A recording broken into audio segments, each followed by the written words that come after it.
Ժողովրդի մեջ կան բացասական սպասումներ եկող տարվա եւ տնտեսական ճգնաժամից, հա։ Ձեր մեկնաբանությունը ինչպեսին կլինի եկող տարվա սկիզբը։ Դա ոչ թե միայն իմ մեկնաբանությամբ, ամբողջ աշխարհի մեկնաբանությամբ ծանր է սպասում։ Տնտեսական ճգնաժամ է, որ պետք է կարողանանք մենք միջոցներ ձեռնարկել, որ կարողանանք հնարավորություն տանք, մարդիկ կարողանան աշխատեն, որոշ չափերով էլ որոշ օրենքներ սառացնել, որ մարդիկ կարողանան աշխատել, իրենց ընտանիքները պահել, իրենց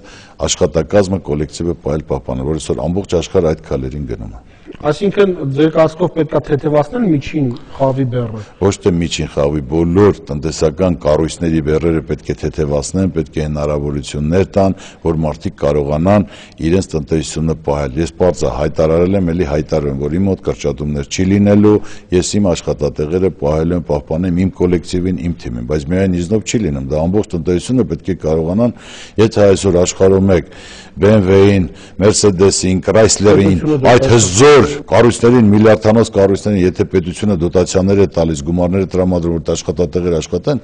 առավել եւս մեր գործարարներին, մեր փոքր ու միջին բիզնեսին պետք է հնարավորություն տան ժամանակավոր, մինչեւ որ կարողանա տնտեսությունը առաջ շարժվել։ Երբ շարժվեց, ելի կարելի է նույնը թողել, խստացնել, բայց մինչեւ չի շարժվել, մինչեւ այս ճգնաժամը դեռ օր-օրի ավելի ծանրանում է, պետք է հնարավորություն տրվի, որ մարդիկ կարողանան աշխատել, ապրել, պայքարենք, միասնական պետք է պայքարենք մեր այս տնտեսության ճգնաժամի դեմ, միասնական փոխադարձ հասկանալով, ըմբռնելով, մոտենալով, ոչ թե մարդիկ նստած ուրիշի գումարները հաշվարկեն, այլ իրենք իրենց պետք է դնեն դիմացինի տեղ, որ այս պայմանում, այս ինչ է հնարավոր անել, որ մարդը կարողանա նորմալ այս տնտեսական ճգնաժամից դուրս գալ։ Դրանով է պայմանավորված այն, որ Բարգավաճ Հայաստանը դեմ քվեարկեց միջին խավի եկամուտները մի քիչ ավելի շատ հարկել օրինագծին։